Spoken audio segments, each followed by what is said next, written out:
یو څلور پنځه ملګري د ډېر وخت نه اراده کوله چې یار چېرته چکر لګول پکار دي چې ټایم هم تېر شي ښایسته نظارې وینو. بیا دوی فیصله وکړه چې یار چکر دپاره به یوې غریزې علاقې ته ځو چې ښایسته علاقه یي.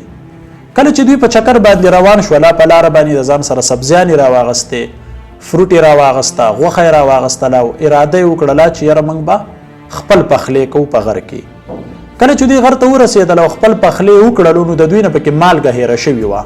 یعنې په ترکارۍ کې یا په غوښه کې دوی مالګه نه وه اچولې او بلکې مالګه یې د ځان سره راوړې هم نه وه، د دوی سره مالګه نه وه. کله چې ترکاري ډوډۍ هر څه د دوی تیار شوله نو دوی یو ملګري ته وویل چې یار ته تیز یې، ته به لاندې خاریې ته کوشي او ته به مالګه راوړې ځکه چې د مالګې نه بغیر دا ترکاري مزه نه کوي، هر څه بل منګه دي.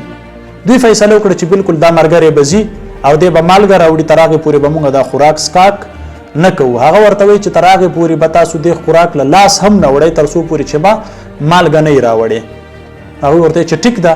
دوی فیصله وکړه چې موږ به تر هغې پورې خوراک سکاک نه کوو تر څو پورې چې تا مالګه راوړه، دا مالګه به موږ دې ترکارۍ ته اچوو چې دا ښه برابر شو، بیا به موږ دا خوراک سکاک شروع کوو. نو دوی د دې هلک انتظار کولو، دا یو ملګری لاړو، دوی انتظار 1 غنټه وکړو، هلک رانغلو، 2 غنټې وشوې، 3 غنټې وشوې، 8 غنټې د دوی په غر کې د دې هلک انتظار کوي چې یار د هلک خو مالګه رانهوړه. په دې کې اخر کې دا 4 ملګري ډېر زیات وږي شو او دوی وایي چې اوس هر څه فیصله یې وکړه چې موږ به دا بل منګه خور خو خور به اوس څه وکړو، د هلک خو د وسه پورې رانغلو. کله چې دوی د دیګ نه یا د لوښي نه چې سر څنګه لرې کو او ځان دپاره ترکاري راچوله چې د روټۍ سره یې وخورو، نو دې دوران کې هغه ملګری د ونې نه شاته پټ و، هغه راښکاره شو. وایي زما په زړه کې همدقه وه، د څه نه چې یېرېدمه حقه را سره تاسو وکړله. ما ته پته و چې تاسو به زما سره دوکه کوئ، د دې د وجې نه زه د مالګې پسې لا نړمه، زه به تاسو 4 واړو باندې پوهېدمه. نو په دې سټورۍ کې ستاسو دپاره ډېر غټ میسج دی.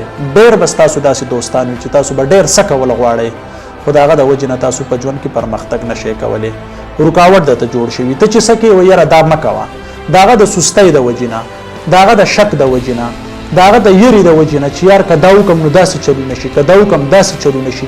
په خپله خو نه کوي خو تاسو له مخې نیولي وي.